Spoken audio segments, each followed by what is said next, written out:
papo.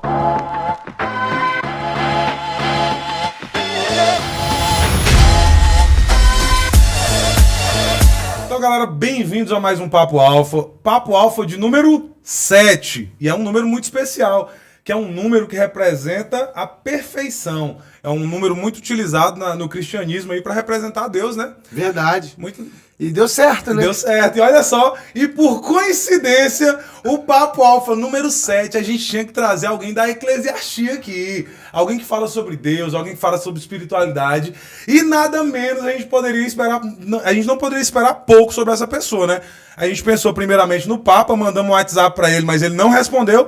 A gente mandou quem estava no segundo escalão, Bispo Marcelo. Tá vendo? Muito bem-vindo, meu amigo. É um prazer ter você aqui. Um abraço, o prazer é todo meu estar nesse podcast, aqui nesse Papo Alfa. É uma alegria muito grande receber aí o convite de vocês e não pensei duas vezes em agendar com vocês para a gente estar nesse podcast aí para trazer algumas informações, às vezes umas curiosidades, algumas perguntas e participar com vocês aí dessa conversa. Com certeza vai ser abençoadora e edificante, né? Mas esse número 7, né?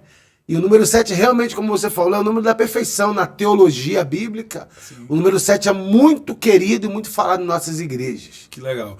Pastor, uma das coisas que a gente poderia começar esse papo extremamente especial e espiritual, eu queria entender um pouco mais aí de onde tu veio, porque querendo ou não, eu vi lá no teu...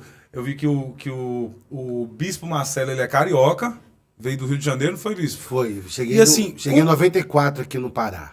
Como era a tua vida no Rio de Janeiro? O que tu fazia lá antes da igreja? Bem, deixa eu falar pra você, eu tive uma adolescência muito rebelde. Eu era uma pessoa que até duvidava da existência de Deus. Então, na minha adolescência, eu comecei a cometer muita loucura. Lá no Rio de Janeiro, São Paulo, tem muito grafiteiro, são os pichadores, sim, né?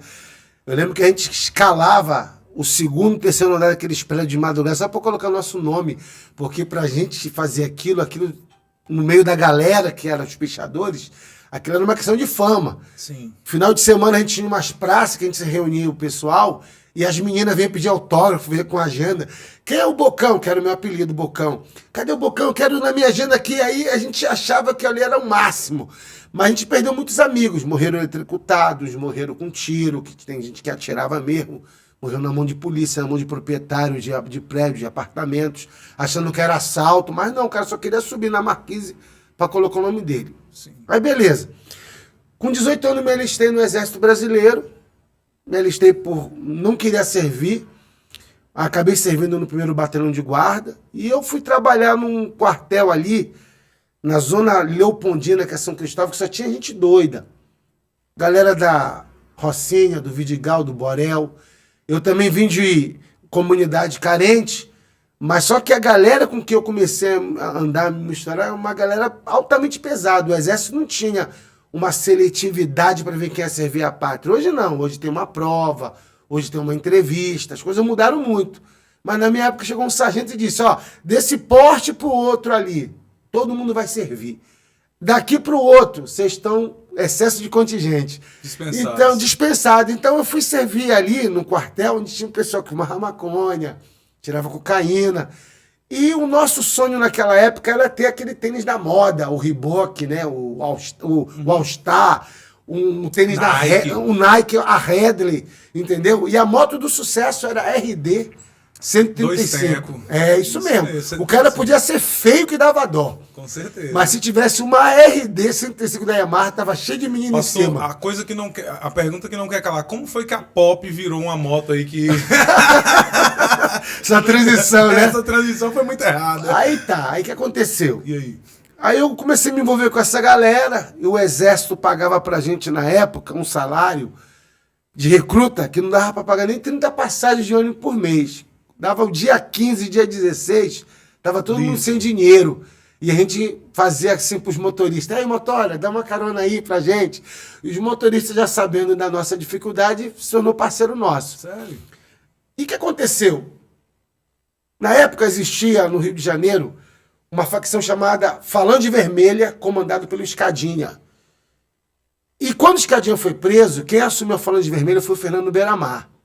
Escuta pra chegar na minha história. Bota fé. Fernando Beiramar assume a Falange Vermelha, E pro pessoal esquecer o Escadinha, ele mudou o nome Falange Vermelha para Comando Vermelho. Aquele cara era estratégico demais, o Beiramar. Até hoje ele é estratégico. A arma mais pesada que existia na Falange Vermelha era aquela escopeta. Sim. Era mais pesada, mas era calibre 32, revólver calibre 32, calibre 38, calibre 22. Quando o Beiramar assume a Falange Vermelha, ele muda o nome. Falange Vermelha para Comando Vermelho. E ele começa a trazer investimento em fuzis. Fuzil M16, fuzil AK-47. Começa a trazer R15, 762.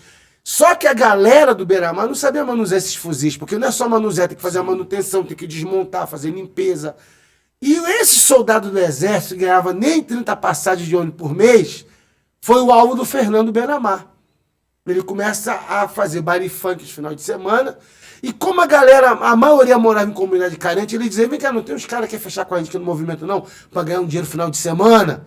Aí dá para vocês comprar um pano, que é a camisa, sim, dá para vocês tirar onda, dá para comprar uma motinha. E a gente, cabeça, sabe, não sem maturidade, começamos a se envolver com o Comando Vermelho, final de semana, tomando conta de baile funk, tomando conta. Aí quando a gente percebeu, já estava tomando conta da boca de fumo, fazendo segurança para vapor. O que é o vapor? É o cara que fica com a mochila, com as drogas, com dinheiro, e o segurança que fica fazendo a contenção, fica fazendo a proteção do vapor para poder vender lá. Tem uma fortuna ali dentro, né? Muito dinheiro.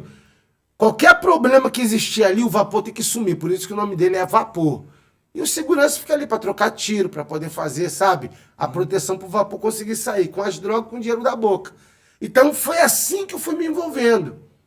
E eu sempre fui aquele cara de fazer amizade rápido com o pessoal. Então o português, que era um dos gerentes do Beiramar, que tomava conta da comunidade do Pereirão, que Laranjeiras, zona sul do Rio de Janeiro, perto do campo do Fluminense, foi a comunidade que comecei a trabalhar, que um soldado me levou para me apresentar para o português. Como eu descobri essa boca? Descobri porque o cara começou a chegar no quartel de RD 135, ganhando o mesmo dinheiro que eu ganho.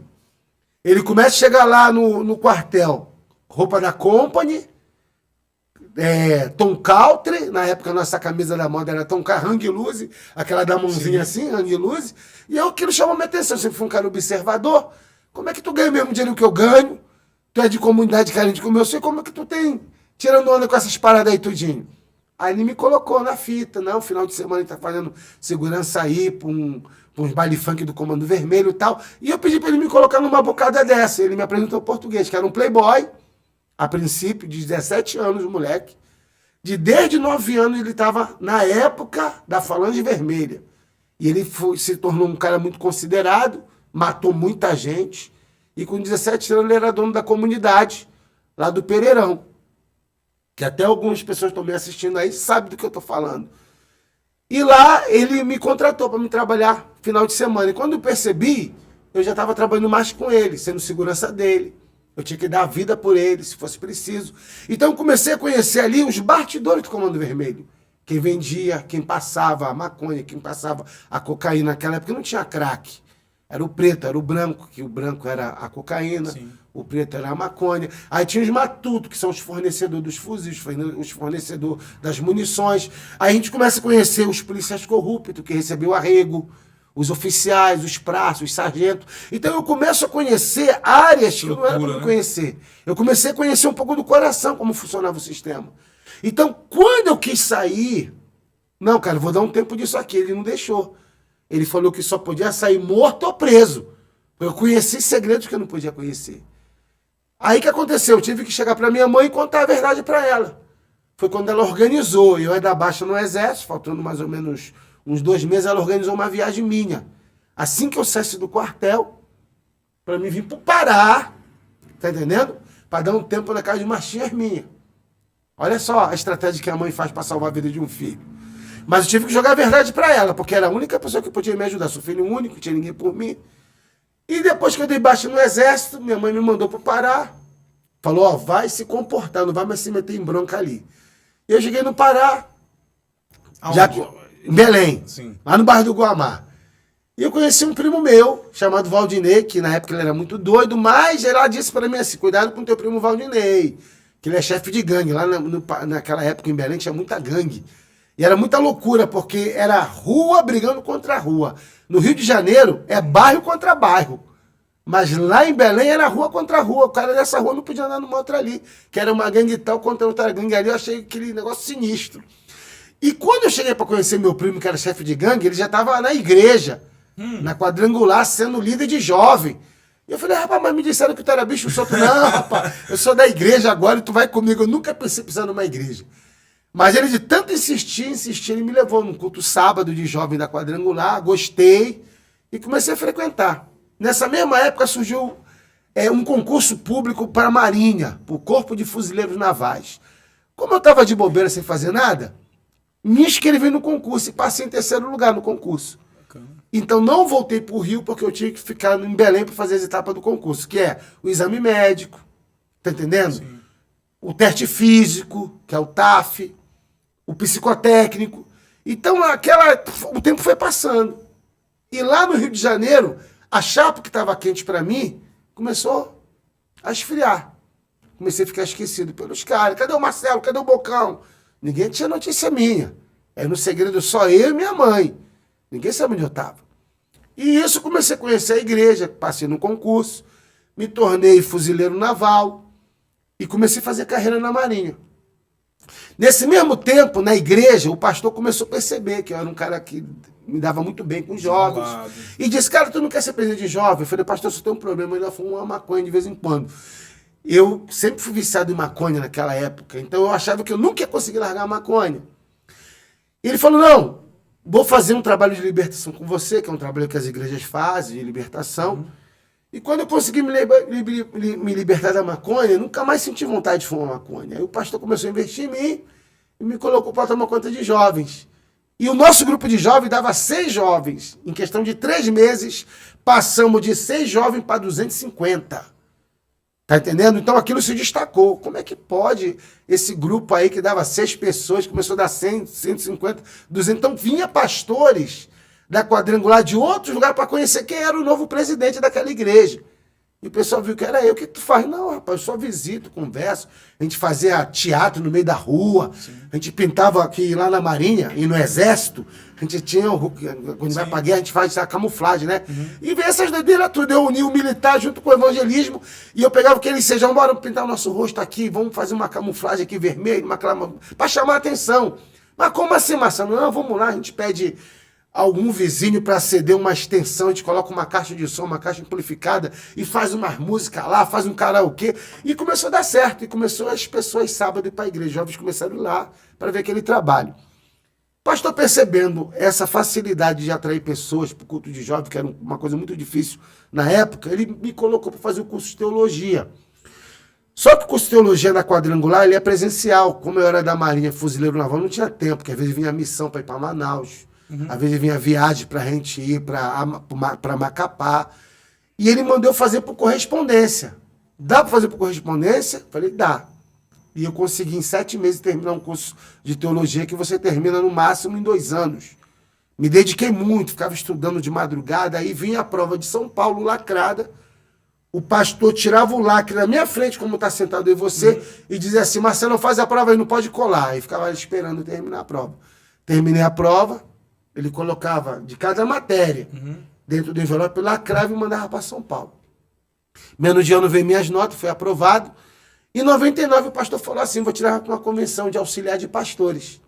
Aí em 99 fui aprovado como auxiliar de pastor, que é aquela pessoa que ajuda o pastor. Sim.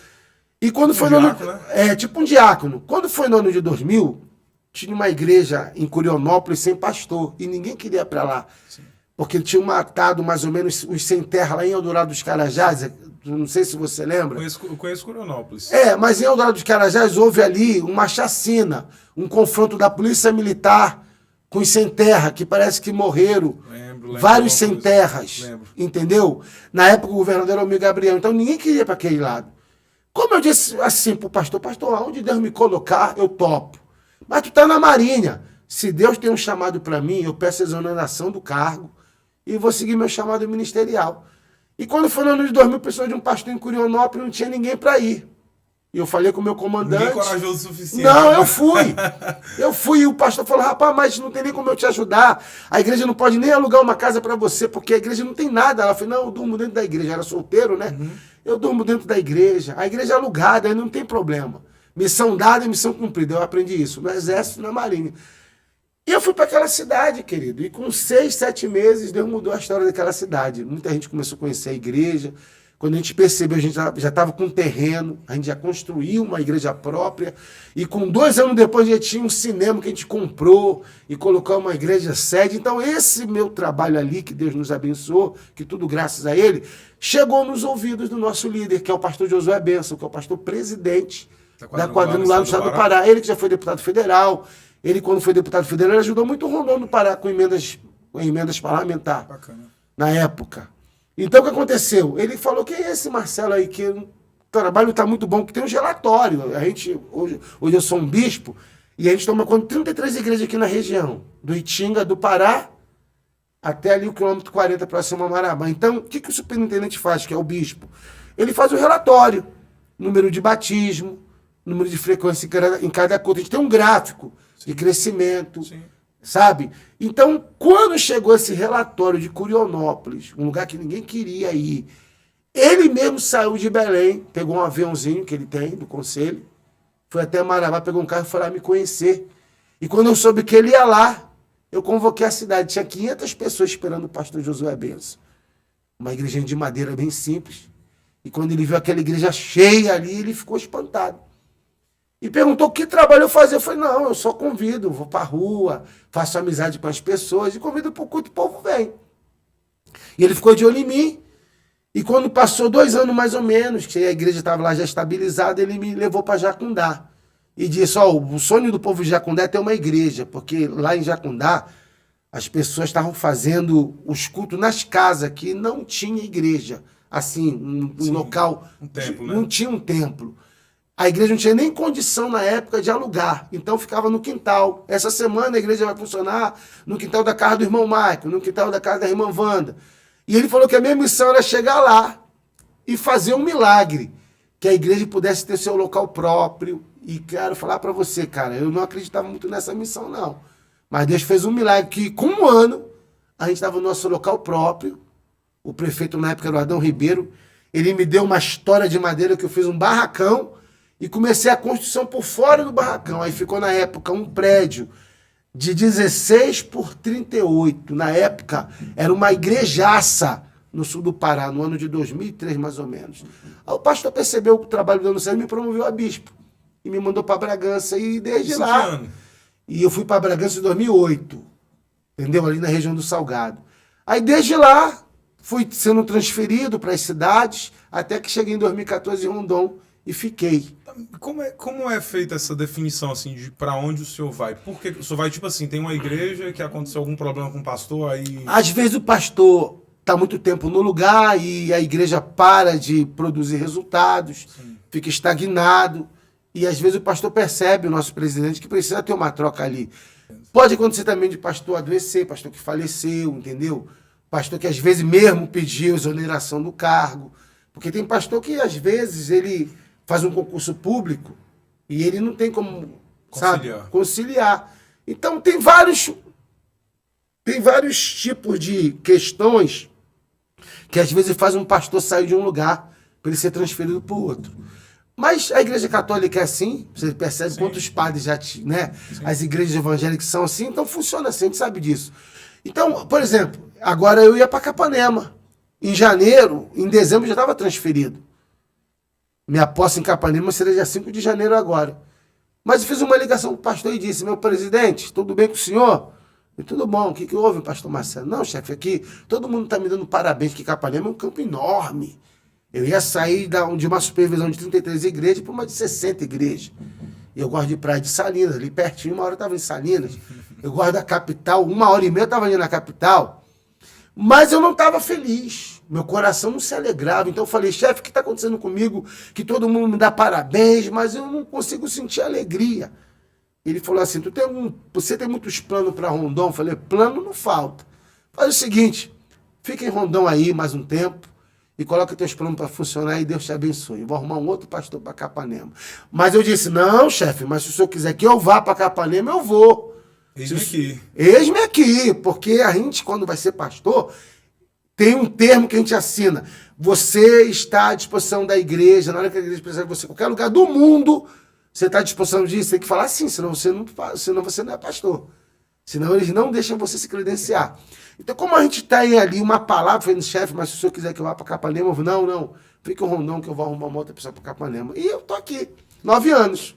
Pastor, assim, a ideia do que eu tinha criado aqui na minha cabeça, do que a gente ia conversar, mudou e tá bem mais interessante do que eu tinha pensado. Certo. Eu queria falar sobre um ponto que eu acho que quase ninguém fala sobre esse tipo de situação, de como a igreja lida com os pastores assim que às vezes cometem erros, que na maioria, às vezes o senhor, por exemplo, é também chamado, ou um pastor da igreja quadrangular, ele também é chamado para substituir um pastor que às vezes cometeu um erro gravíssimo, Claro. E às vezes tem que se ausentar e esse pastor vai ser substituído. Hoje, como o senhor me fala, como a igreja tem lidado com essas pessoas que cometem esses erros graves? Olha, eu vou falar pra você. Tipo, um erro grave. Pô, Um adultério. Um adultério. Um adultério. Tá. Acontece em muitos lugares. Que acontece? A Bíblia fala que existe o trigo E o joio. joio. Eu sei que às vezes, por exemplo, ninguém fala, querido.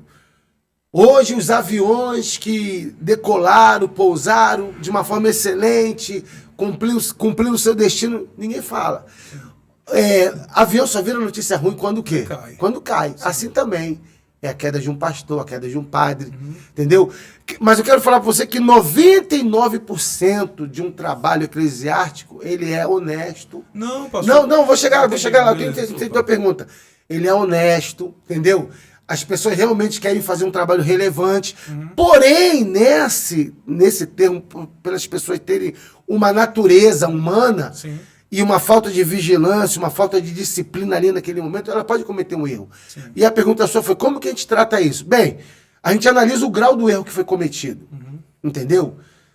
Se foi, por exemplo, um adultério na igreja, para a igreja é uma coisa muito grave. Sim. Porque pastor, ele toma conta de família, então ele preserva muito. O que a igreja faria hoje? O pastor é substituído, mas ele não é jogado fora. Entendeu? Ele não é lançado fora. Você não serve, mas não é isso. A gente vai tratar o rapaz. Se o pastor ele quer ajuda, a igreja vai montar uma comissão para ajudar ele, vai afastar ele do cargo. E se ele só vive, pastor, da obra? Né? Porque às vezes ele passou 15 anos vivendo só ali do ministério, vivendo ali da ajuda dos irmãos, vivendo do ministério. E a gente vai afastar essa pessoa sem pai e sem mãe? Sem salário? Não, a igreja tem que dar um suporte para ele. Então o que acontece? Vamos supor que teve um pastor que teve um caso assim de separação, não teve adultério, Sim. mas se separou da esposa, ou a esposa que é pastora se separou do esposo. Também a gente faz um afastamento, tenta fazer a reconciliação no casal, se não der, tem que afastar por um período determinado de 1 ano, 1 ano e meio. E se a gente perceber que a pessoa realmente... Mas esse afastamento ele continua recebendo salário? Não. Nessa questão do pastor se separar, entendeu? Ele muitas vezes esses pastores, eles vão arrumar um emprego, um trabalho. Não, peraí. Aqueles que não querem ficar com a gente. Não, tudo bem. Mas assim, imagina só, o senhor tem quanto tempo que o senhor é pastor? Sou pastor já tem 22 anos. 22 anos de pastorado, se dedicando a cuidar de pessoas. Aham. O senhor, para ser suscetível a um adultério, tem que estar só casado. Claro, é verdade. Então o senhor tem 22 anos se dedicando à igreja, a famílias e a cuidar de pessoas. Se o senhor decide hoje separar de sua esposa a igreja, simplesmente larga o senhor para lá e o senhor fica sem salário. Tipo assim, quero falar pra você. No meu caso aqui, em Rondônia do Pará, vamos supor, Deus me livre e guarda, mas acontece. O bispo Marcelo se separou da esposa. O que a igreja vai fazer por mim? Essa é a sua pergunta. Eu não vou poder mais ser pastor dessa igreja. Tudo bem, sem problema. Entendeu? O que o pastor José vai fazer? Ele vai, como ele faz na maioria, vai me chamar para Belém, para me ficar lá na sede com ele. Entendeu? Ele vai ficar cuidando de mim. Entendeu? Vai me dar uma ajuda de custo, sim. Entendeu? Até eu poder me reerguer novamente. Se ele perceber que eu tenho realmente ainda um chamado ministerial, e depois que eu passar da disciplina, ele geralmente vai me dar uma oportunidade em outro lugar. Mas primeiro, eu vou ter que estar legalizado com a justiça. Se realmente me separei, eu vou ter que estar divorciado. Entendi. Eu não vou poder assumir o ministério se eu não estiver legalizado ali, dentro da lei, dentro do Código Civil, como diz as nossas leis, entendeu? Bacana. E a gente tocou nesse assunto porque o senhor estava falando sobre a questão da transição de pastores de um Claro. lugar para o outro. E assim. São situações e sim, casos, não, né? é porque, querendo ou não, pastor, assim, a gente está num papo aqui extremamente franco. Claro. Eu tenho vários amigos pastores assim, cara, e eu vi eles passando por maus bocados, sabe? Tem. Alguns que cometeram erros e outros que. E assim, eu fico triste porque assim, às vezes, poxa, você se dedica igual o senhor, 22 anos se dedicando a cuidar de pessoas, e aí quando às vezes essas mesmas pessoas julgam o senhor, sabe? Justamente, a gente sabe como é que é. Isso chega a ser até um pouco cruel. Mas outra coisa, pastor, que eu acho bem interessante assim, na vida do senhor, é que até um tempo desse atrás o senhor estava um pouquinho acima do peso, né? Cheguei a quase 130 quilos, meu irmão. E uma coisa bem interessante dessa informação é que, além do senhor estar um pouquinho acima do peso, o senhor hoje está fazendo educação física. Tô me formando agora, graças a Deus. Como é que o senhor consegue conciliar a vida de estudar de educação física, cuidar de gente, cuidar de igreja e ainda emagrecer? É porque é o seguinte... Dá a dica que o povo não... Porque assim, tem gente que a única obrigação dele é só emagrecer, ele não consegue. É verdade. E o senhor está cuidando de tanta coisa ao mesmo tempo e ainda consegue ter sucesso. É porque é o seguinte, eu fui para Camboriú para uma convenção de pastores com a minha esposa, ela tirou uma foto minha no elevador do hotel que a gente ficou hospedado, que tem a convenção nacional, que todos os pastores da Quadrangular, uma vez por ano, vão para Camboriú, para essa convenção nacional. E lá, ela tirou uma foto minha, eu tava com um barrigão enorme, o pessoal chama de bucho de égua, né? Sim. Eu pensei que era montagem quando ela mostrou pra mim. Falei, Simone, para de sacanagem ficar fazendo essa montagem. Não é montagem, não, é tua barriga mesmo. Quando eu te conheci, Marcelo, tu não era assim, tu era da Marinha, cara. Tu era um cara que eu era corredor da Marinha. Sim. Qualquer corrida que a Marinha que tinha ali em Belém, Sim. a Marinha me convidava para me participar, para representar eles, entendeu?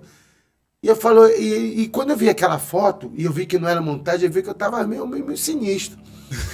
Aí eu Cadê o atleta? Cadê o o atleta? que aconteceu? Aí eu comecei a analisar que para mim ir para Belém de carro, eu levava 10 horas para chegar em Belém. Toda a vila, toda a cidade eu parava, E comia alguma coisa, aí toda a dor na perna, nos ossos, eu me esticava. Meus filhos ficavam mordidos. Marcelo, conhece meu filho, Marcelo Júnior? Eu conheço. Conhece? Marcelo Júnior e Marcos Paulo, rapaz, então vou de tartaruga da próxima, mas eu não conseguia. Então eu comecei a fazer o seguinte, fiz um projeto, chamei um coach, Sim. que é o Erilei, pastor de Tailândia, e ele passou para mim umas ferramentas, ele mandou assinar um termo de compromisso e disse que com 6 meses, né, é muito legal o negócio de um coach, é maneiro. Você vai fazer um compromisso com você mesmo, você vai ler o que você escreveu, eu, Marcelo, me comprometo em perder peso, daqui a 6 meses eu quero estar com tantos quilos. Estado atual por seu estado desejado, eles falam isso. Sim. E eu coloquei. Aí ele pergunta para você, o coach, o que você vai fazer? Aí eu coloquei de manhã caminhada, que eu não podia correr, e à tardezinha funcional. Então eu tinha que cumprir aquilo, era questão de honra. E eu comecei a ver resultado. As roupas começaram a ficar mais bacanas, entendeu? Eu comecei a perder roupa, as pessoas começaram a notar, então aquilo incentiva a gente. Mas eu já fazia educação física. Sério? Já estava fazendo um curso de educação física. Só que Com quando... 130 quilos. Só que cheguei no Rio de O senhor Janeiro... tá com quantos quilos hoje, pastor? Eu tô com 98, 97. Caraca, tu Entendeu? perdeu quase um Jair, cara. A galera tá rindo aqui, ó. Aí o que aconteceu? Aí quando eu cheguei no Rio de Janeiro, todo empolgado pra falar pra minha mãe, né? Que eu fiquei sem ir no Rio de Janeiro por 10 anos. Não podia pisar no Rio de Janeiro, não. Boto fé. Naquela época ali, porque eu era queima de arquivo. Então passou umas 3 gerações de traficantes. Português morreu a tiro. Muitas pessoas da minha época morreram. Então depois de 10 anos eu pude pisar no Rio de Janeiro. Entendeu? Depois de 10 anos. Entendi. E quando foi no Rio, todo empolgado, mãe, tô fazendo educação física, né? Aí eu pensei que ela falou, não, você fazendo educação física com esse peso, e vai dar aula pros teus alunos, vão fazer bullying contigo, mas olha esse professor aí. E aquilo veio na minha cabeça mesmo. Mas quando a Simone mostrou aquela foto pra mim, aí eu falei, não, cara, vou ter que fazer um processo de emagrecimento. E eu fiz, e digo pra você que é uma coisa contínua.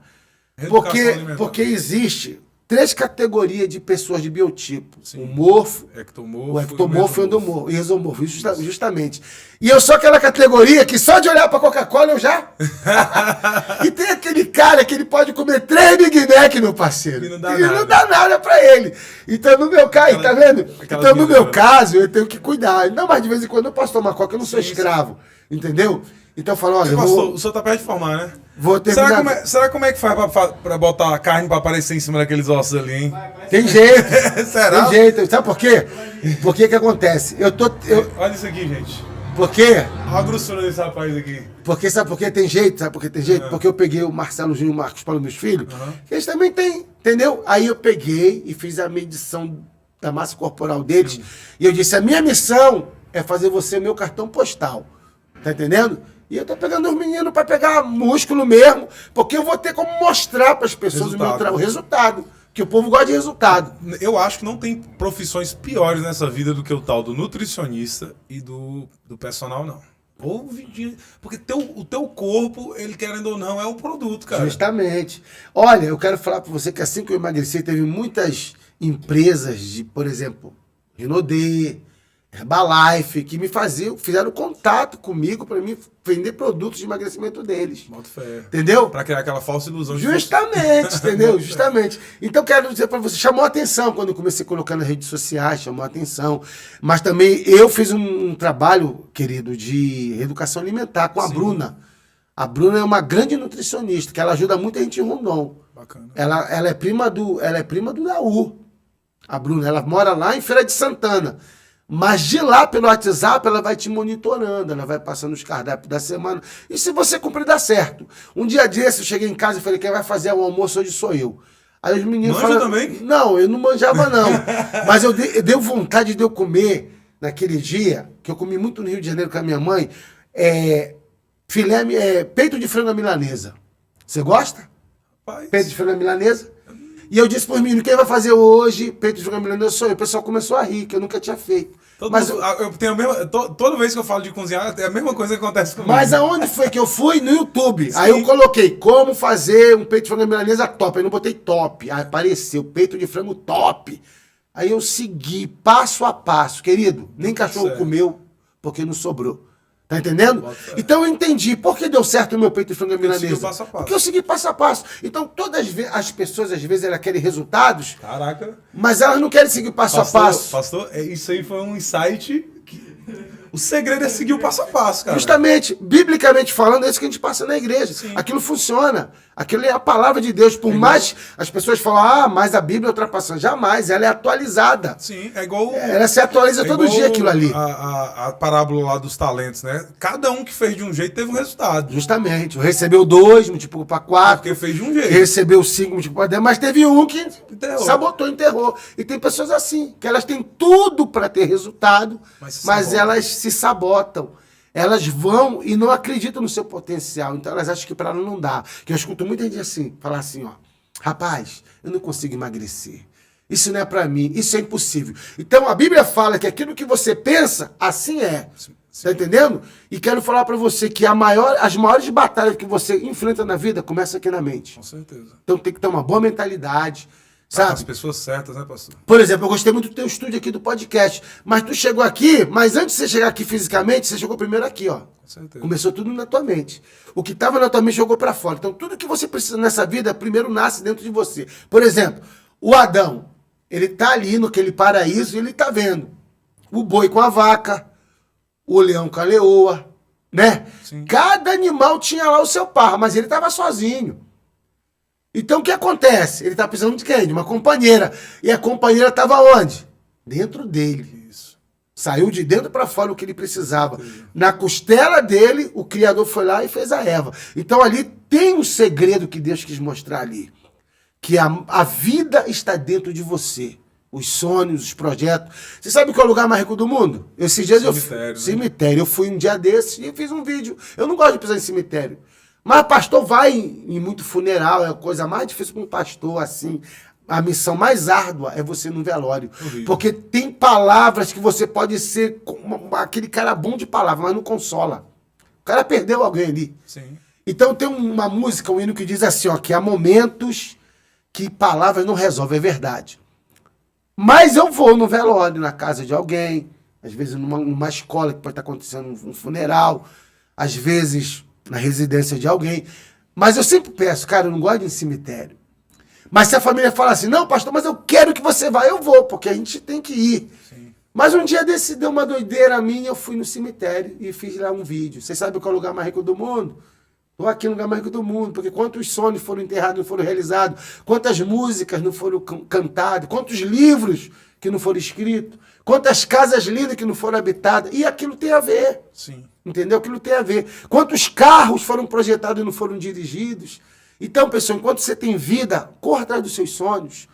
Tenha uma boa mentalidade para você entender que a vida começa aqui. Uma boa mentalidade para você entender que a vida é aquilo que você pensa, aquilo que você imagina.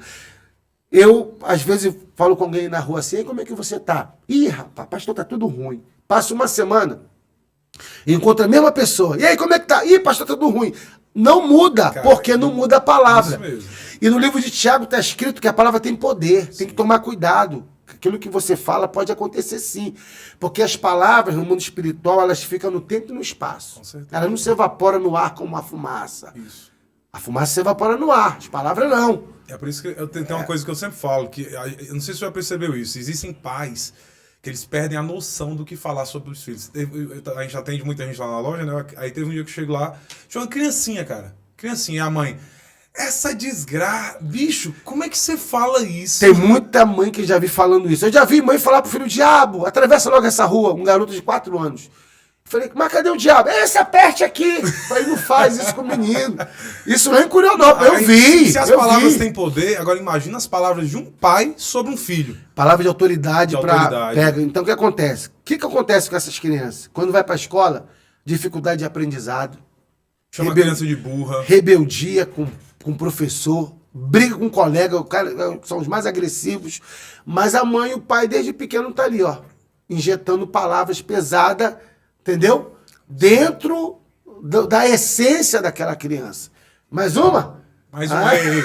Pelo tanto Mais uma aqui, meu brother. Olha aí, pelo tanto que o senhor se exercita, pega essa... Amanhã a gente queima, né? Com certeza, meu amigo. Amanhã a gente queima. Pastor, tem uma coisa que... Tô vendo aí. Pega uma faca pra cortar o bolo. Não, pega o bolo. Deixa eu mostrar pra galera aqui. Se liga aqui no bagulho, parceiro. Olha aí. Bolo fitness, viu? Com a coquinha. Tá vendo? Tá vendo a parada aqui? Bolinho bem tratado aqui, a mãe do Arthur que faz, viu? Uma mulher diferenciada. Pastor, Vamos lá continuar. Tem essa aqui que não quer calar, cara. E que pra mim, o senhor é um guerreiro. Por que cargas d'água o senhor teve essa ideia de se candidatar a vereador? E que pra mim, eu queria que o senhor tivesse ganhado. Só que assim, eu acho que o senhor ia passar por uma batalha... Não, é verdade. Que o senhor nunca... Deus sabe o que faz. Com certeza. Deus sabe o que faz. Mas assim, que ideia foi essa? Foi um pedido do meu líder, do pastor Josué Benço. Ele pediu que cada superintendente...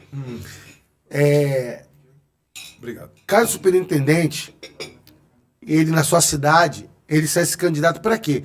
Para a igreja ter um representante na Câmara Municipal da sua cidade, que isso é bom. Eu, a princípio, eu sempre falei assim, eu não tenho... Essa vida não é para mim. Mas tantas pessoas na igreja falaram, pastorzão, vai, rapaz, tu tem uns projetos bons, que vai trazer uns projetos... Porque a gente tinha um deputado federal, que era o pastor Paulo Benço, tinha um deputado estadual, que era o pastor Carmano. Então, facilitaria as ideias dos projetos sociais para trazer para essa juventude. Por exemplo... cursos, como você falou, cursos preparatórios de vestibular que muitos não tinham condição de pagar, essa é a nossa ideia. Curso de idiomas, mas não era só para isso não. Era para a igreja ter uma representatividade forte, sim. Eu fiquei assustado, porque eu achava que a gente ia bater 400, 500 votos. Foi quantos, pastor? 199.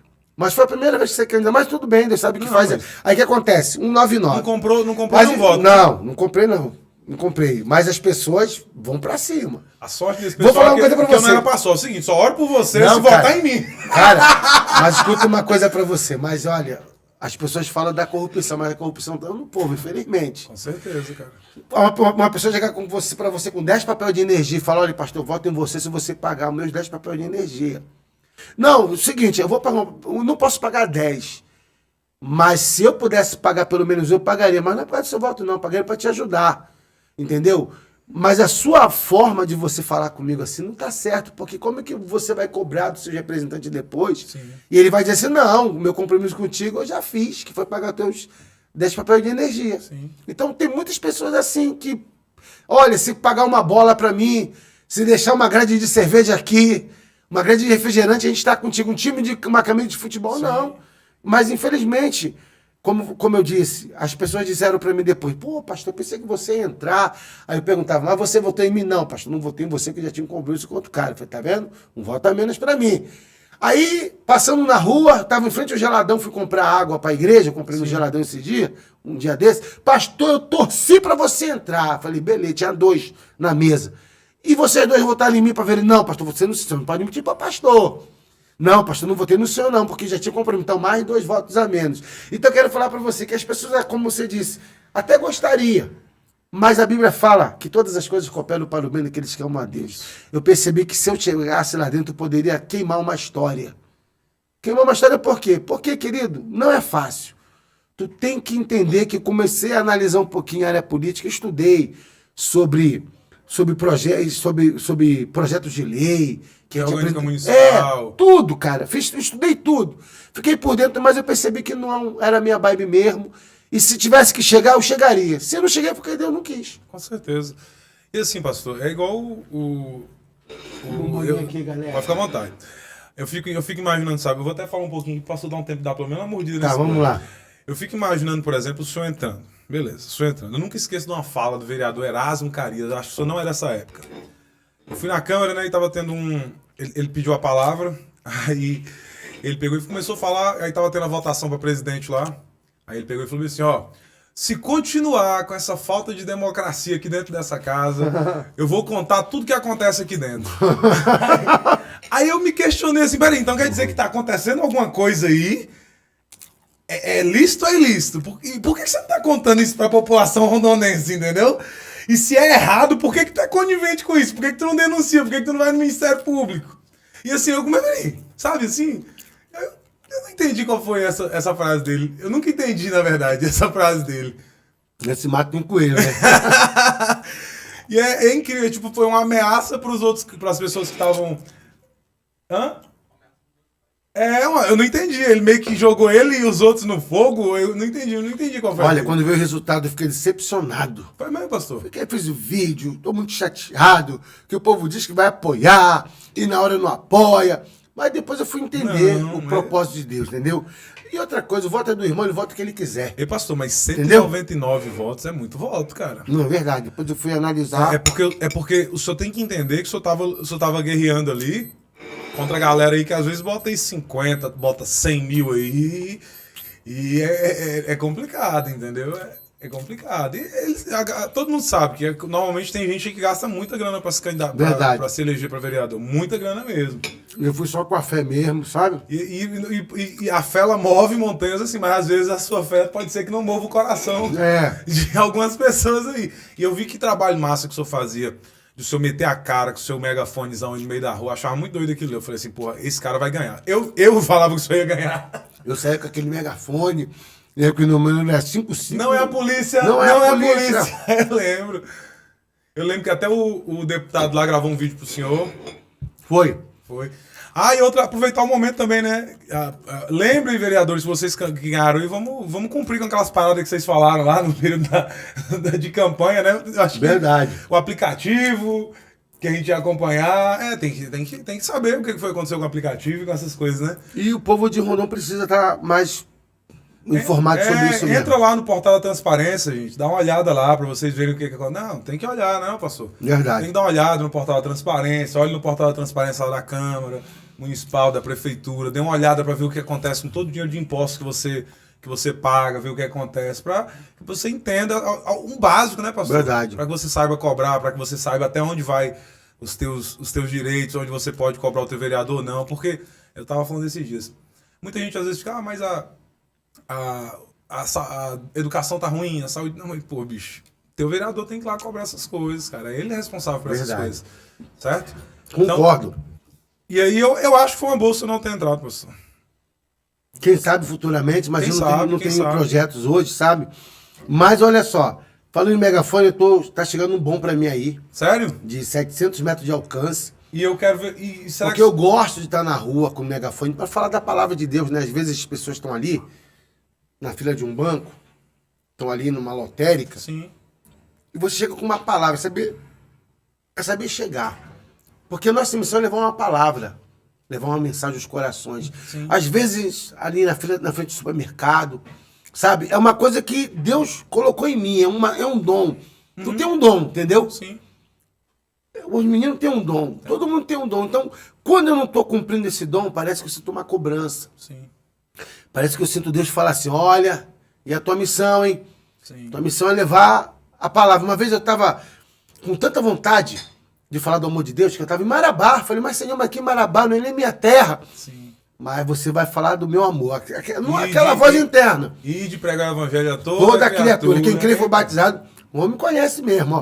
Rapaz, Mas sabe o que eu fiz? Subi em cima de um banco de cimento, lotado lá em Marabá, lá na velha Marabá, e comecei. Ei, pessoal!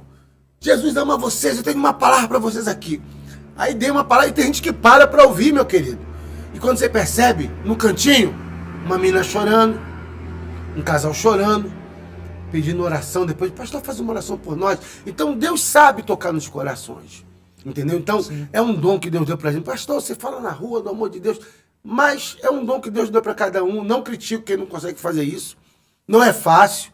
Mas a gente tem que entender que na missão que Deus te deu, para você cumprir teu propósito de vida, tu tem que ter garra, coragem e determinação. Não adianta você ter o dom e você não ter a garra, coragem e determinação para você cumprir. Entendeu? Entendi. Pastor, o que você acha? Qual é o papel hoje da igreja, de forma local? Olhando para essa micro-região rondonense, qual é o papel hoje da igreja dentro de Rondônia do Pará?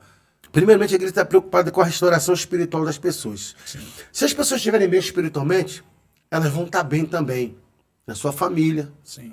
Elas vão estar bem também na sua vida secular.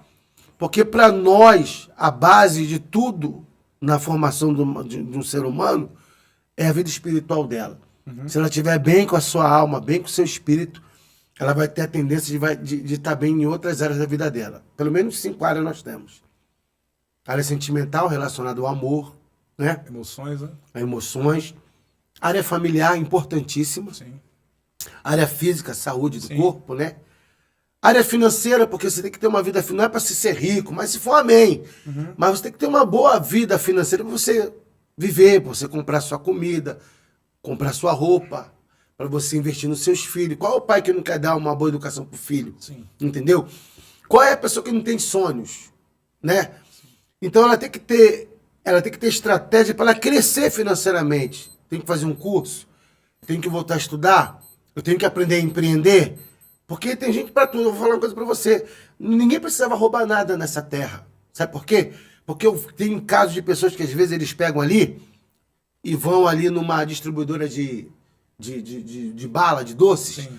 e eles compram ali uma caixinha, uma caixa ali de house, e ele sai vendendo na rua. Compra por 1 e vende por 2. Compra um, vende por 2. Aí ele vai e ele faz novamente o seu reinvestimento. E eu conheço pessoas que crescem muito. Então ali é um pontapé inicial. Aí eu vi um cara que pegou 2 pedras no quintal dele. 2 pedras. 2 britas.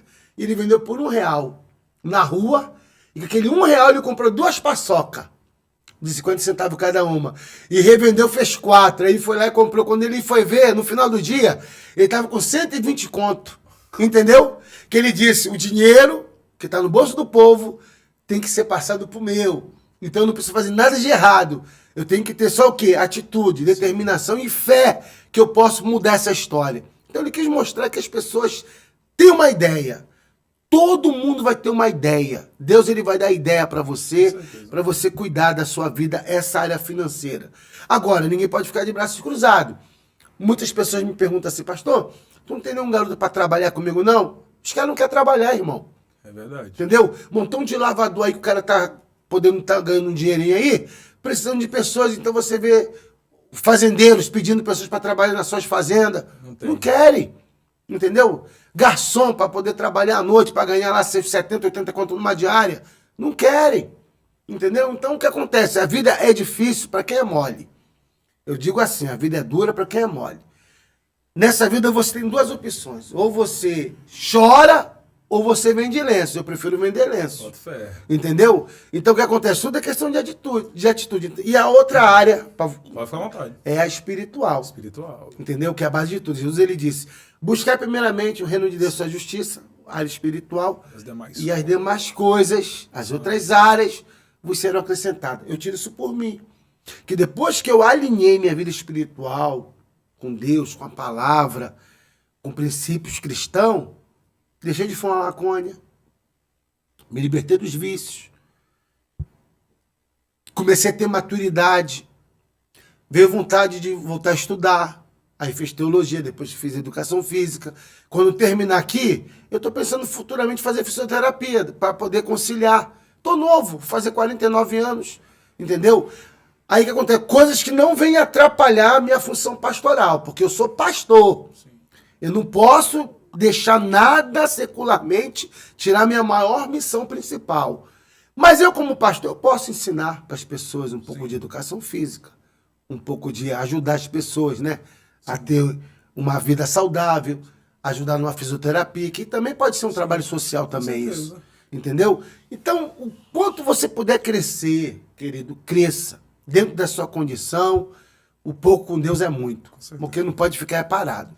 Pastor, hoje, se o senhor pudesse citar alguns erros que a igreja acaba cometendo dentro de uma comunidade, quais seriam esses pontos que o senhor poderia citar? Que a igreja, querendo ou não, a gente percebe, por exemplo, hoje que a igreja ela tem uma dificuldade de se comunicar entre elas. A gente percebe isso, a gente que está de fora. A gente percebe, por exemplo, que tem acontecido uma disseminação fora do normal de aberturas de igreja, de às vezes pessoas que nem tão preparadas estão assim, querendo ou não, acabam criando um Deus, um próprio delas, entendeu? E acabam criando sua própria religião e acabam deixando as pessoas um pouco assustadas. Hoje, qual é o principal erro que tu acha que a igreja acaba cometendo? Bem, eu vou falar em igreja como um todo. Igreja como um todo. Hoje as igrejas, infelizmente, elas são desunidas. Tipo assim, minha denominação é essa, a sua é aquela. Não, eu acredito que as igrejas precisam estar mais unidas para cumprir propósito específico. Por exemplo, imagina as igrejas unidas para ajudar essa galera aí carente, que não tem o que comer, que não tem o que se alimentar. O desejo da pastora semana geralmente é montar um restaurante. Que tem muitas pessoas que não tem o que comer, cara. Entendeu? Porque a gente está aqui no nosso mundo. Mas tem gente que de repente hoje vai dormir, cara. Vai pregar o evangelho com um cara com fome. Justamente. Então o que acontece? Eu acho que a igreja tem que olhar mais pro lado social, sim. É dever da igreja se preocupar com o social. Porque o social, a base de Jesus ensinou isso. Sim, cuidar do órfão e da viúva. Justamente, né? Cuidar do órfão e da viúva. Jesus percebeu que o povo estava com fome no deserto, o que ele fez? Multiplicou pão e peixe. Entendeu? E saciou. Então, o desejo, a igreja ideal hoje é saciar tanto a fome física como a fome espiritual das pessoas. Se a igreja conseguir essas duas asas, ela está cumprindo sua missão. Enquanto ela não está fazendo isso, ela está falhando. Agora, por que as igrejas falham? Porque elas são comandadas por homem. Deus é perfeito, sim, mas o homem falha.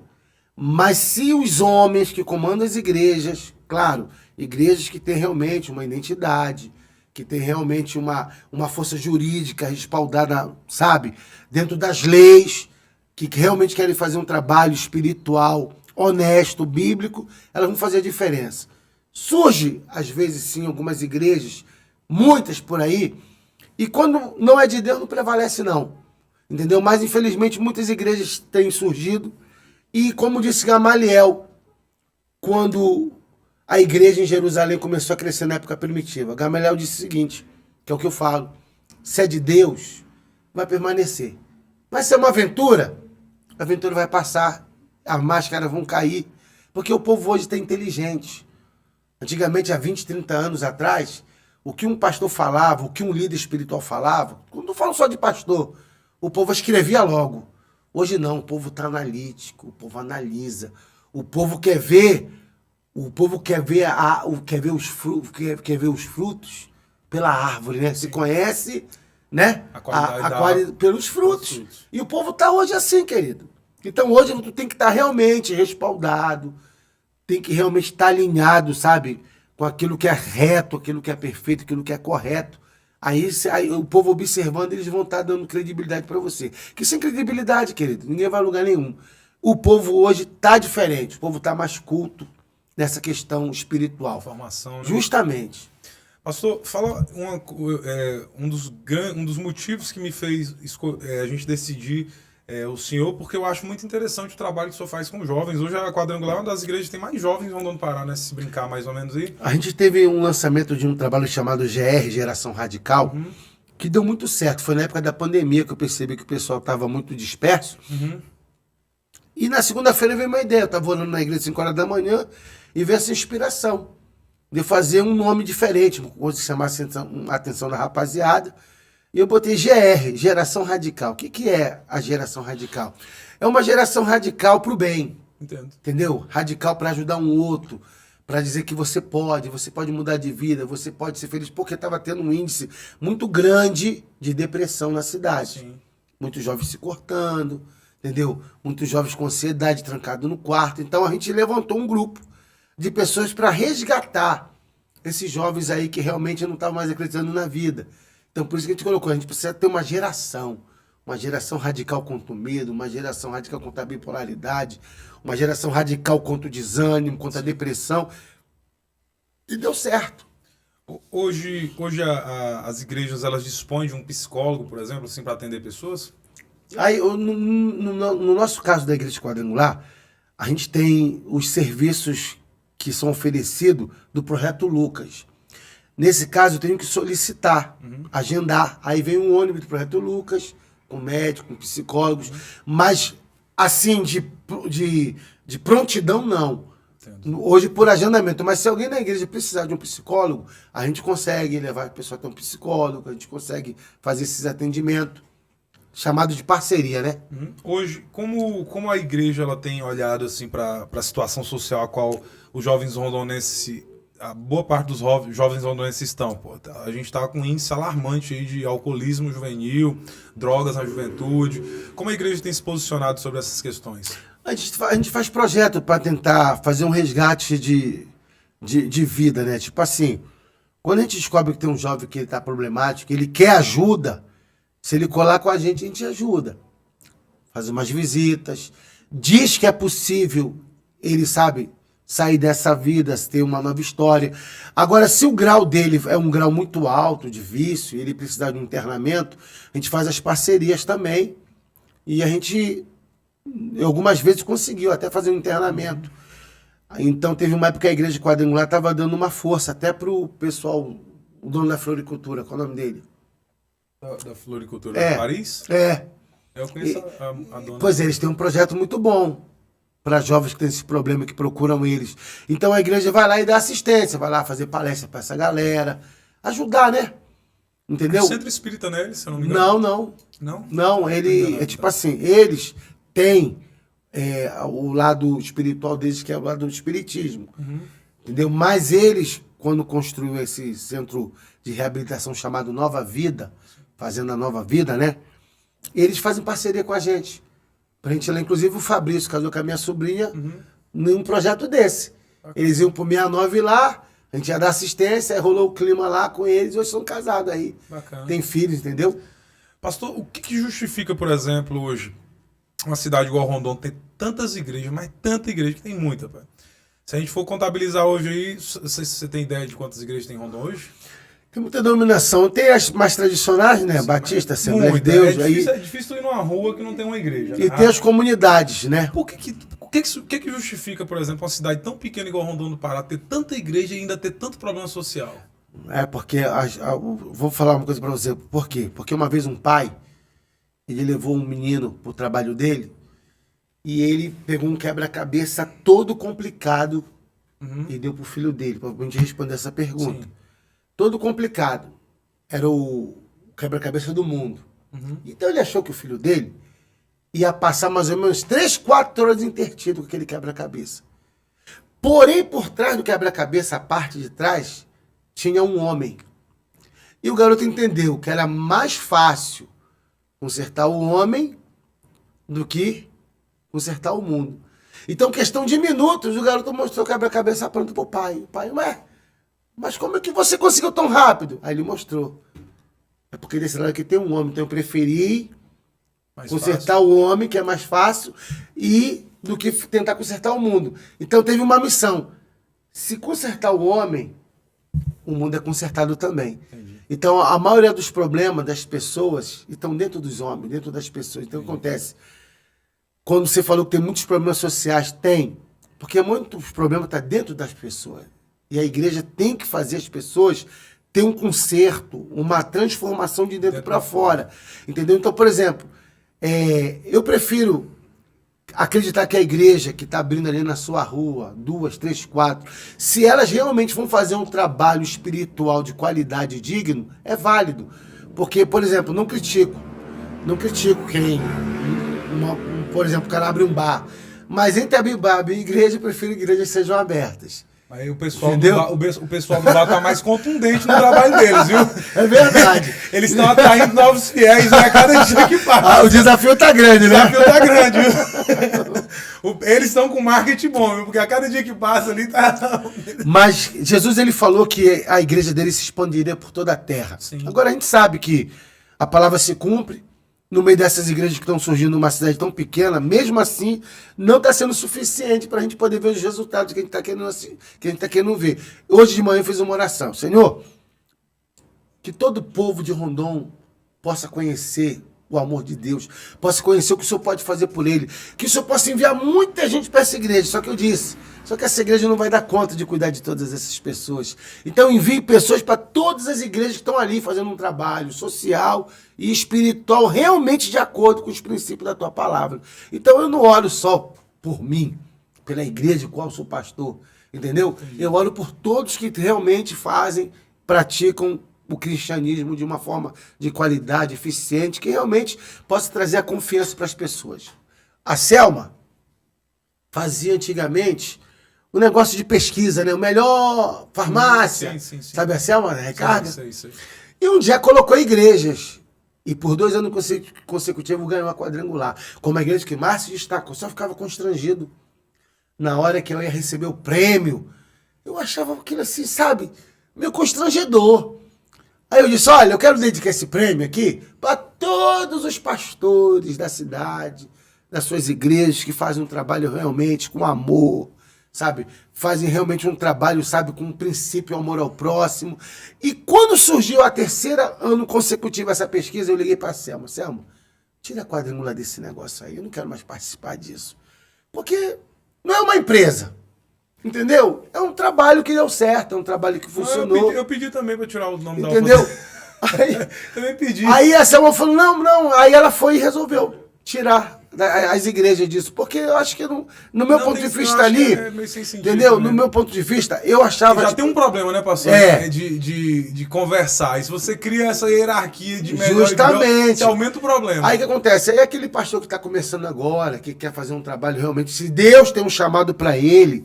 Entendeu? Porque a gente não sabe o dia de amanhã. Hoje eu estou na igreja de quadrangular, mas amanhã eu posso estar numa igreja pequena. Eu começando um trabalho novo, eu não sei o que Deus tem para mim. Pode com muito certeza. Bem amanhã chegar assim, pô, o pastor Marcelo não está mais na quadrangular, começou um trabalho novo, uma igreja nova ali. Vamos botar igreja dos filhos de Deus. Sim. O pastor Marcelo não era da quadrangular, agora está com a igreja dos filhos de Deus. Então se foi uma coisa que Deus mesmo, entendeu? Falou comigo, se foi uma coisa que eu senti, que foi um momento de eu... Então eu não posso julgar. Só quem pode julgar é quem? Deus. É Deus. Então não sei o coração dos caras que estão abrindo uma igreja. Mas se a motivação está correta, Deus vai abençoar. Mas se a motivação está errada, cedo ou mais tarde, vai cair a ficha das pessoas e não vai prosperar, não vai ter sucesso. Como era o nome lá daquele negócio lá que era tipo uma organização, era uma organização lá de pastores, como é que era? Conselho de Pastores. Associação de Pastores. Na verdade, quando eu cheguei aqui, eu nunca consegui ter aqui em Rondon a informação de um conselho de pastores. Então, o que resolveram fazer?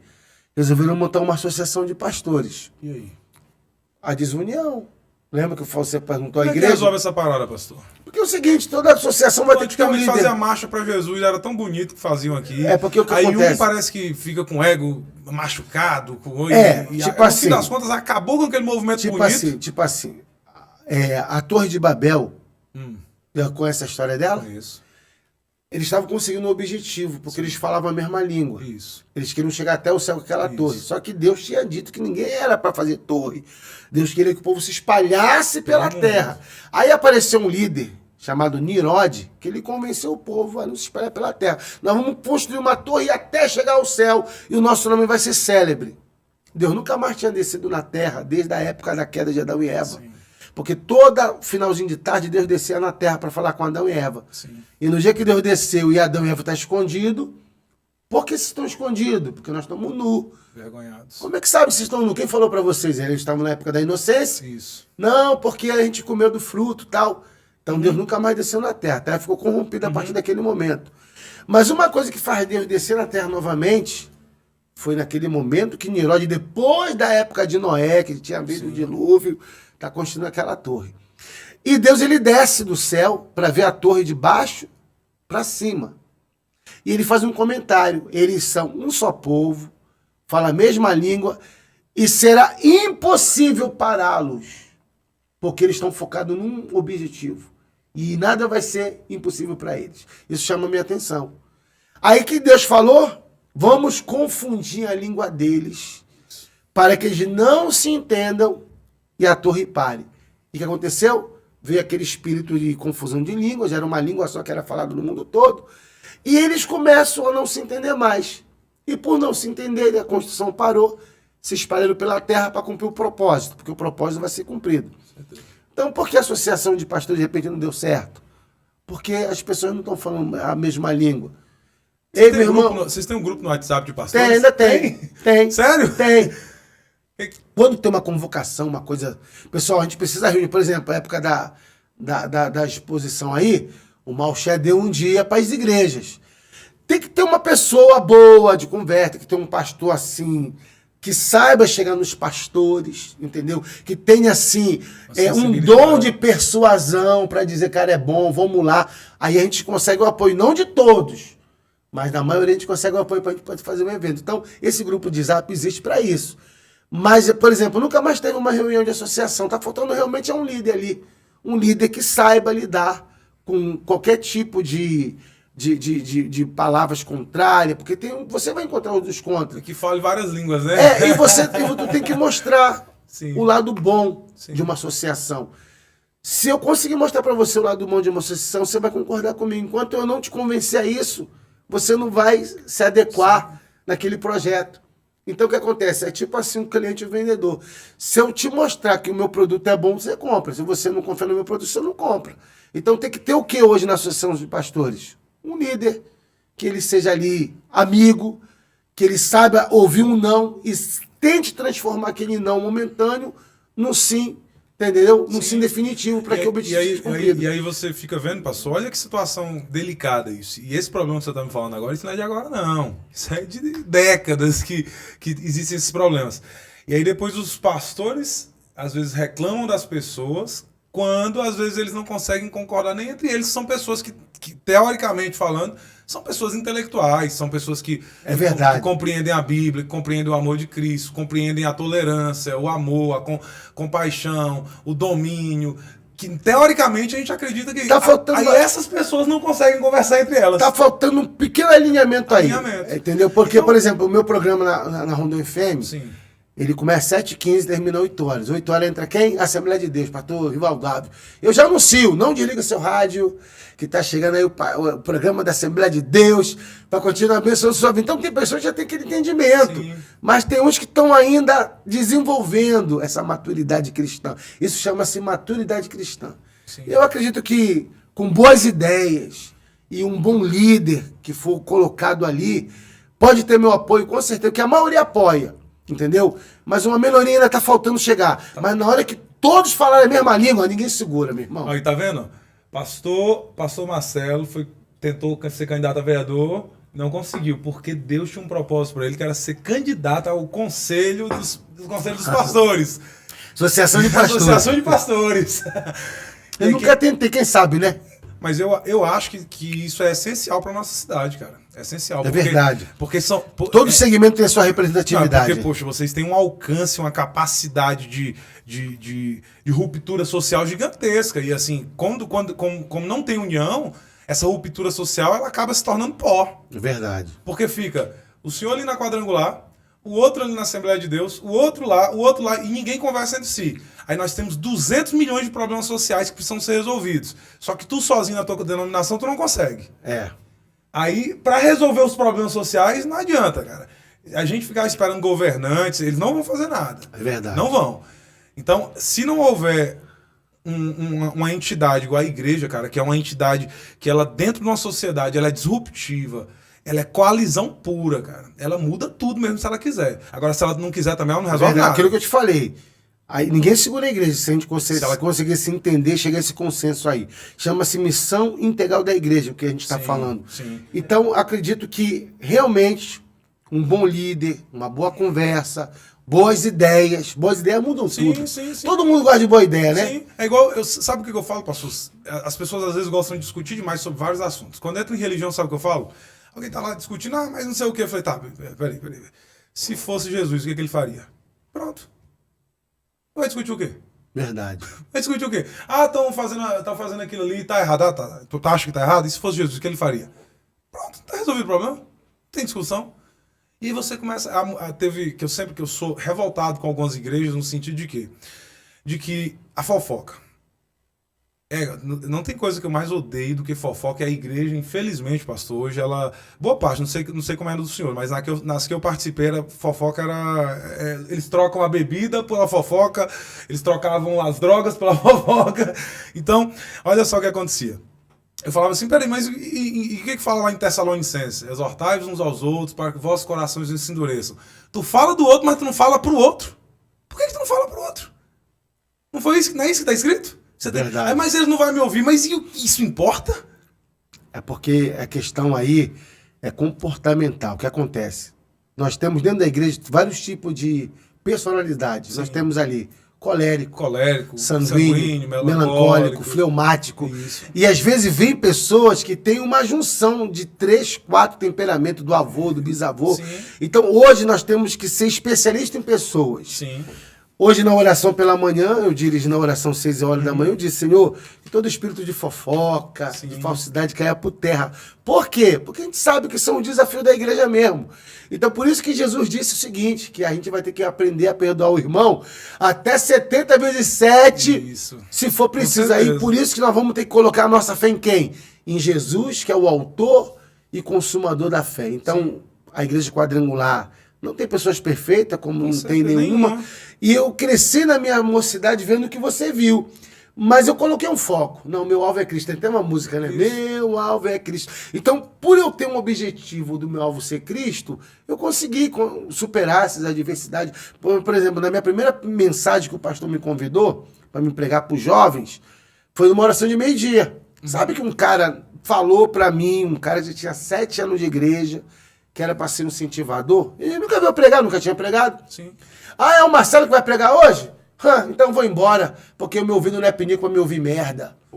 A pessoa, você ouviu um negócio desse na tua cara? Brocha na hora, cara. Era pra mim ir embora daquela igreja, cara. Era pra mim ir embora. Sim. Como é que um líder fala isso pra mim, que tô chegando agora? Porque o líder tem que chegar e falar, meu irmão, parabéns, vamos lá, tu dá conta. Eu sou o cara que motiva as pessoas. Mas outras pessoas são desmotivadoras. Sim. Mas pelo meu alvo ser Cristo, meu querido, eu segui. E quem sabe ali, se eu tivesse uma outra cabeça, eu não estaria hoje onde estou. Porque ali poderia ser uma ruptura pra voltar no meu ministério que começou lá atrás. Então, eu sempre falo para as pessoas, não seja ladrão de alegria das pessoas. Se você não puder ajudar, não faça nada. Não faça nada, Fica não quietinho, atrapalhe. fica quietinho. Entendeu? Se o irmão chegar para você, pastor, tô feliz da vida, comprei um carro. Aí o irmão fala, também um carro desse, não dá problema. Não fale isso, o irmão tá feliz. Meu irmão, parabéns pelo teu carro, Deus te abençoe. Seja feliz, mas não vai tirar a alegria do cara. Passei no vestibular, que curso? Também um cursinho desse aí, fácil também. Quem não passa? Não menospreze as vitórias das pessoas. Sim. Entendeu? Não seja ladrão de alegria. Onde você chegar, seja um semeador de alegria, seja um incentivador de felicidade. E as igrejas, quando começam a entender isso, querido, elas rompem. Então, nós temos que ensinar. Entendeu? Pastor, hoje eu acho muito interessante essa coisa que do senhor ser educador físico, porque dentro das igrejas, hoje eu estava até conversando uma vez com o pastor, eu falei assim, poxa, eu entro nas igrejas e eu não vejo... Eu sempre falo que essas coisas aqui que eu acho que deveriam ser tocadas no assunto, porque aqui em Rondônia tem um problema sério, com veaco, gente que compra e não paga. Tem um amigo meu que... chamado de veaco, ele criou um termo pra mim que é o melhor que existe, é o veacofóbico. Aí eu falei, eu sou veacofóbico, cara. Eu sou veacofóbico. E outra coisa que a galera fala muito pouco nas igrejas sobre obesidade, né, pastor? Eu tava falando que tem um tema que eu falei, que até criei um título muito bom, que eu vou doar ele pro senhor se eu quiser usar. Me dá aí. Obesidade evangélica. falar sobre isso. Porque, querendo ou não, as pessoas às vezes se convertem e elas esquecem que, pô, beleza, tu parou de beber, beleza, tu parou de usar droga, mas não transfere isso pra comida não, porque no fim das contas você vai a mesma coisa, vai se matar do mesmo jeito. Tanto é que o senhor acabou de falar pra mim, pô, você tá com 130 quilos, né, cara? Mas foi o seguinte, porque eu deixei os problemas, descontava a comida, Na comida. Né? De manhã a geladeira amanhecia vazia. É mesmo, pastor? Aí 3 da manhã, 2 da manhã. Houve um problema interno dentro da igreja na época. Pessoas, né? Sim. Que, tipo assim, eu me senti, tipo assim, apunhalado pela costa. Sim. Pessoas que eu ajudei e depois se virou contra mim. E aquilo ali acabou comigo, que eu não esperava certas coisas assim. Eu comecei a descontar na comida, meu parceiro. Você lembra daquele versículo lá de Jeremias? Ai do homem confia em outro homem, faz o homem sobrar a sua força. Maldito homem confia no homem. Mas ali depois eu caiu minha ficha. Cara, o cara vai viver e eu vou aqui me matar. Eu vou me recompor. Aí foi quando veio a foto que a Simone mostrou pra mim, veio minha mãe que me zoou lá no Rio de Janeiro. Vai ser um professor assim, o pessoal vai fazer bullying contigo. Então o que acontece? Tem uma hora, querido, que a gente tem que parar, analisar e se recompor. Aonde que eu tenho que melhorar, onde que eu preciso colocar a nossa vida em ordem. A nossa bandeira tem uma verdade, ordem e progresso. Aonde vai ter ordem, vai ter progresso, querido. Assim também é com Deus, entendeu? E quando comecei a colocar ordem nas coisas, começou a ter progresso, entendeu? Hoje a pessoa com que naquela época eu me sentia apunhalado, falo com ele, meu amigo, entendeu? Sim. Não tem nenhum ressentimento, porque o ressentimento acaba com a gente mesmo, entendeu? Pastor, se você fosse dar um recado para um jovem que está passando por alguma situação difícil aí, que talvez ele esteja procurando uma ajuda, orientação, o que a Igreja Quadrangular hoje pode fazer por ele? Bem, a igreja está de portas abertas. Precisar de um amigo pode contar com a gente, mas vamos para a Bíblia. A Bíblia fala que tudo é possível ao que crê. Nada é impossível para Deus. Então, quando tem essa palavra na Bíblia, nada é impossível para Deus, então significa que realmente há todo tipo de possibilidade de se solucionar um momento difícil. Você já teve um momento difícil na vida? 200 milhões. Justamente. Venceu, não venceu? Vencemos. Quando vem um momento difícil novamente, o que a gente faz? A Bíblia fala, quero trazer à memória aquilo que me traz esperança. Ou seja, aquilo que não te mata e te deixou o quê? Mais forte. Então é assim. Então quero falar, há solução para tudo quando você dá uma chance para Deus agir por você. Deus não vai descer do céu às vezes, olha, eu sou Deus, estou aqui, não. Mas ele vai usar os caminhos, os meios espirituais que ele tem para você chegar a um objetivo, sabe, final, de uma mudança de paradigma, de uma mudança de mentalidade, de uma mudança de situação. Por isso que a Bíblia fala que o choro pode durar uma noite, mas a alegria pela manhã. Então isso mostra que sempre há esperança. Então eu já vi Deus restaurar a vida de muita gente. É só as pessoas darem uma chance. Tu lembra a história que eu falei para você do peito de frango empanado? Sim. Que eu segui o espaço? Mesma coisa. Segui o espaço, querido. Quando as pessoas percebem que milagre... Eu acredito em milagre. Tu acredita em milagre? Acredito. Então o ser humano hoje tem que acreditar em milagre. Nós temos a junção do natural com o sobrenatural que formata a nossa vida. Então, por exemplo, eu saí das drogas. Sem uma clínica de recuperação, não tenho nada contra. Clínica de recuperação ajuda e ajuda muita gente. Mas a Bíblia fala que se o filho não libertar, não tem como ser livre. Aí ele diz, se o filho vos libertar, verdadeiramente sereis livres. Então é isso. Deus é a base de tudo. Então qualquer problema que algum jovem, como você perguntou, um recado que esteja passando, quero falar para você, meu jovem, que para Deus nada é impossível. E nós estamos aqui de portas abertas. E nós estamos aqui para fazer uma consulta pastoral, um aconselhamento. Mas não fique sozinho. Não tente lutar sozinho. O próprio Salomão disse que é melhor ser 2 do que 1. Porque se um cair, tem outro lá para levantar. Então sempre procure ajuda. Se tem alguém precisando de ajuda, procure ajuda. Não se isole. Não fique preso dentro de um mundinho que não está te levando a nada, que só está te afundando mais ainda. Tem pessoas boas, sim, pessoas qualificadas que Deus colocou nessa terra para trazer uma direção de uma nova vida para você. Então esse é o recado que eu tenho para o jovem. Lá na igreja tem um local onde essas pessoas que precisam de ajuda assim, no horário de dia da igreja... É um atendimento pastoral, né? Isso. É feito assim por agendamento. Pastor, as pessoas descobrem o nosso número, né? Uhum. Pastor, que horas você pode me atender na igreja? Vamos supor que o culto começa às 7h30 da noite. Aí a gente marca 5 da tarde no meu escritório para a gente conversar, bater um papo. E é assim que funciona comigo, né? Entendi. Mas assim, tem um horário assim específico, não tem, porque a gente é superintendente, e uma hora a gente está numa cidade fiscalizando uma igreja, mas tudo por agendamento comigo funciona. Se a pessoa quiser uma conversa comigo legal, funciona na hora. Bacana. Pastor, teve uma pergunta aqui que um rapaz mandou no WhatsApp. Ele perguntou assim: por que nos dias atuais algumas igrejas têm pregado com tanta frequência o evangelho da prosperidade, que associa sucesso financeiro e a conquista de bens materiais, o ato de dizimar corretamente e muito menos o temor a Deus? Bem, depende muito do tipo da igreja que o irmão está se referindo. Tem muitas igrejas que eles são voltadas mesmo para o lado da salvação, o lado da vida com Deus, da vida espiritual está respaldada para a vinda de Jesus, que a gente acredita na vinda de Jesus, entendeu? Mas o que acontece? Eu não posso tocar em lugares que eu não conheço, mas eu reconheço que tem a teologia de prosperidade, não é de hoje que ela é pregada.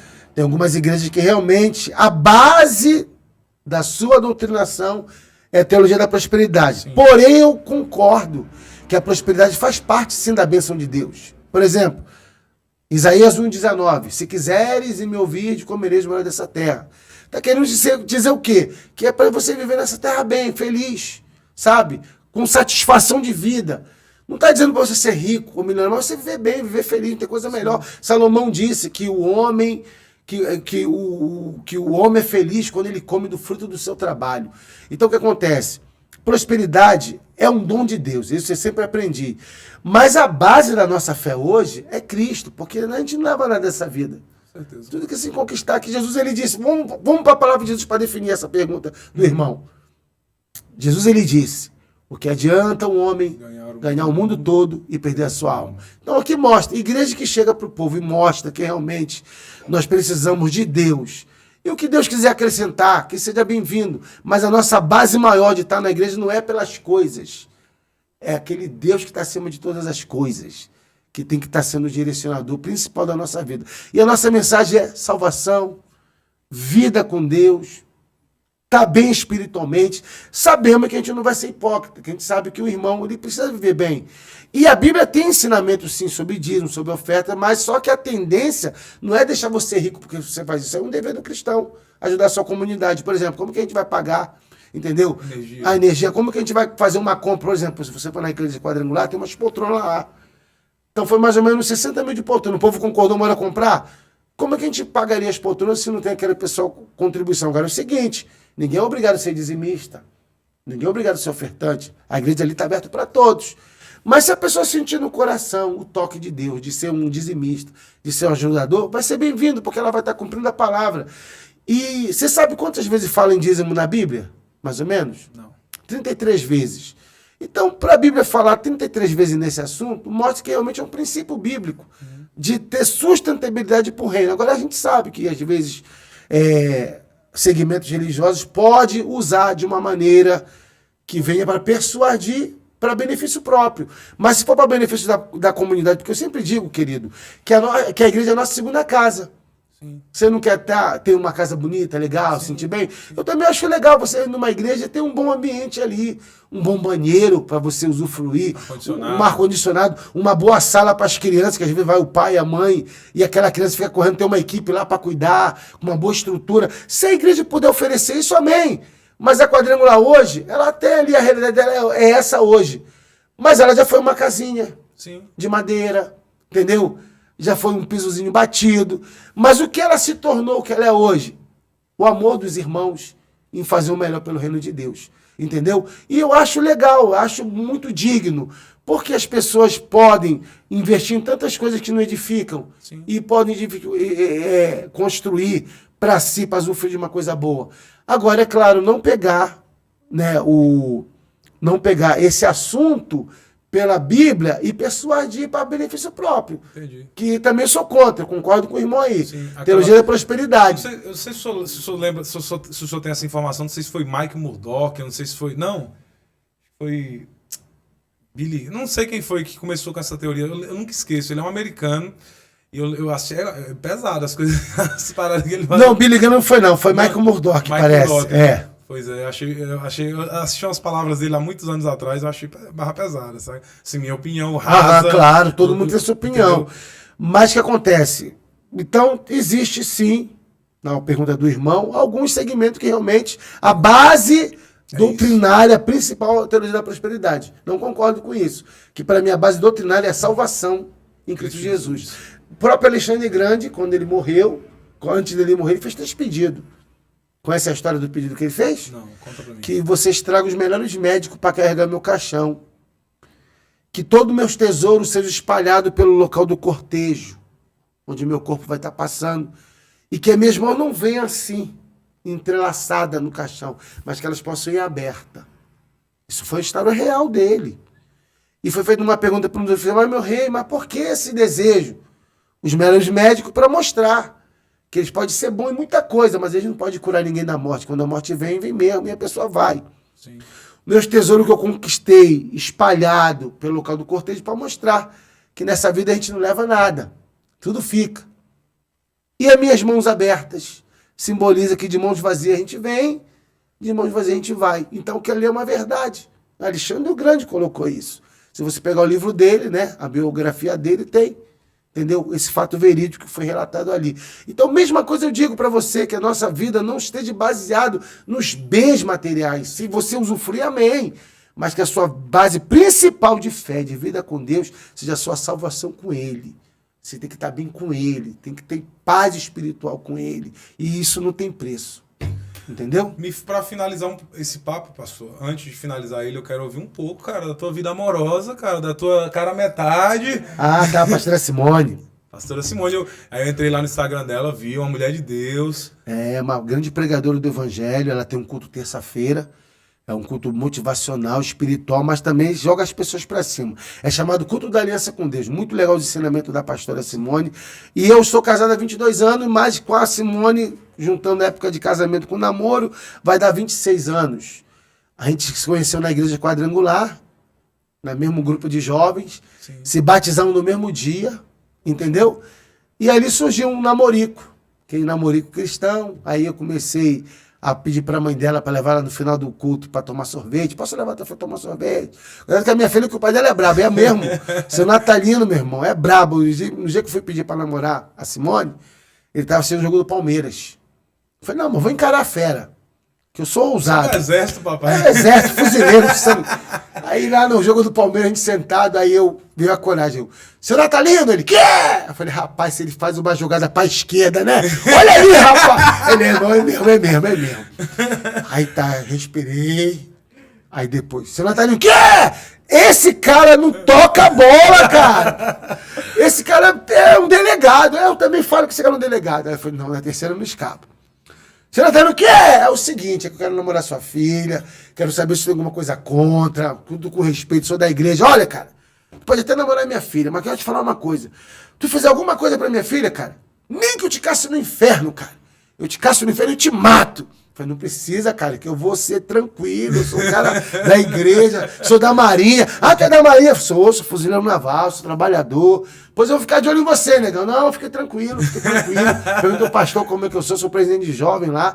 E ele liberou. E depois se tornou meu amigão. Tá em casa essa hora aí comigo. De vez em quando ele veio passar um final de semana com a gente aí. Bacana, entendeu? Bacana. Aí ele fala que eu sou o melhor genro dele, quando ele tá aqui.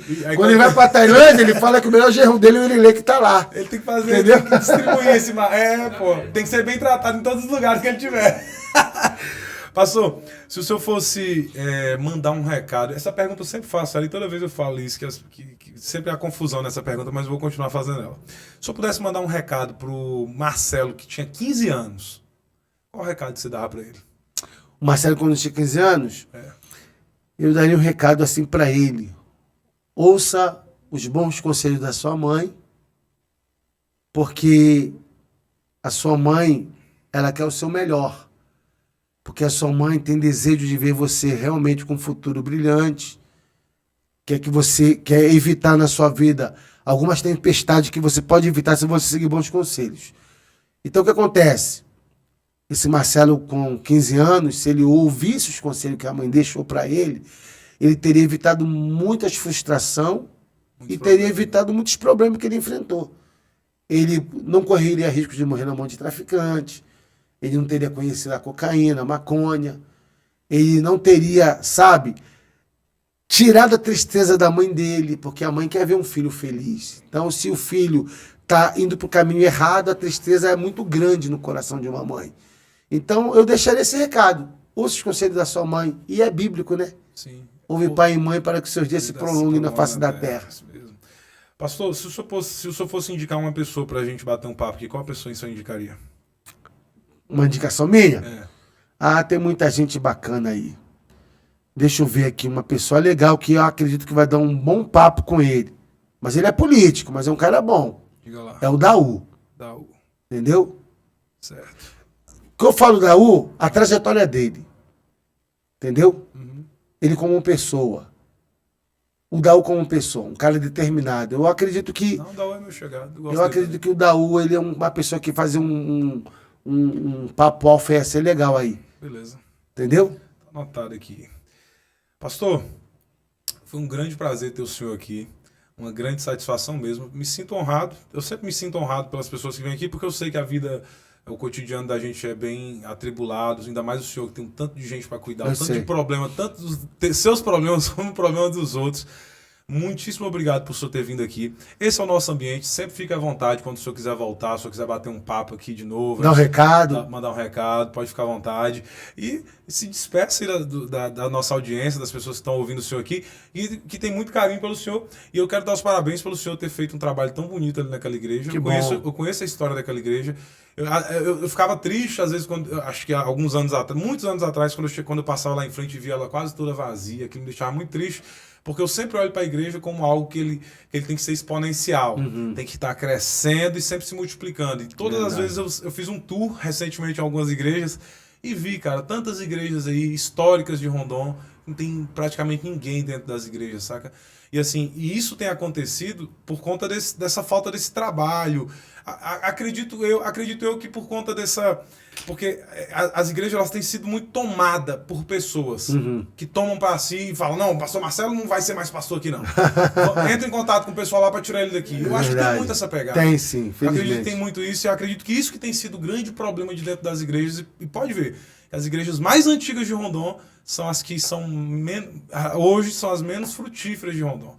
E eu dou parabéns para o senhor pelo trabalho brilhante que o senhor tem feito na igreja, porque o senhor realmente hoje, acredito que o senhor está cumprindo o seu papel, cumprindo a qual Deus colocou o senhor nessa terra, que é ir, pregar o evangelho. E é de mim, como disse Paulo, é de mim se não pregar o evangelho. Né? E uma coisa que eu gosto muito de que Paulo fala, é que ele fala, seja imitador de mim como eu sou imitador de Cristo. Justamente. É por isso que eu sempre falo que vai tomar uma decisão, cara. Assim, a gente já faz muita merda. Eu faço muita merda o tempo todo. Mas a minha regra da vida é, se não for pra fazer o bem, o mal eu não faço. Claro. Eu fico quietinho. Aí, o mal eu posso fazer contra mim, às vezes tomando uma cerveja, não importa. Mas assim, de resto, para as outras pessoas, é tanto que eu sempre falo, eu desafio alguém para me falar que eu tô devendo, que eu comprei, que eu não paguei. Desafio. Até Rondônia parar, você... Desafio alguém me chamar de veaco. Desafio alguém me chamar de veaco. Desafio qualquer um falar que eu comprei algum dia e não paguei. Desafio. Porque eu acho que eu não tenho que lesar ninguém nessa vida, entendeu? E assim, muito obrigado por o senhor ter vindo aqui. E se despeça da nossa audiência de novo. Bem, eu quero agradecer a sua equipe. Gostei dos meninos aí, equipe top. Jaizão ali, Davizão. Certo. Gente, se não sair cortes, a culpa é de Davi, viu? Tá vendo aí? Então, quero agradecer aí, viu, pelo convite. Muito legal, sabe? Muito bom a gente colocar nosso recado, nossa missão. Aqui as pessoas, às vezes, precisam de uma informação, né? E eu te agradeço e continue assim, continue sendo essa pessoa que você é.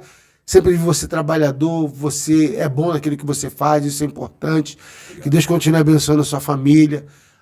É um bebê que nasceu, foi? A menina. A nova criança, a Helena, que nasceu, que ela venha trazer muita alegria para você e para sua família. Manda um abraço para sua esposa. Amém. Que Deus abençoe vocês e pode contar comigo. Precisar da gente, isso nós estamos juntos. Gente, esse é o digníssimo, o pastor, bispo Marcelo. Foi um prazer, meu amigo. Deus abençoe. Deus abençoe você. Deus abençoe. Amém. Sucesso Tchau, para vocês. Gente.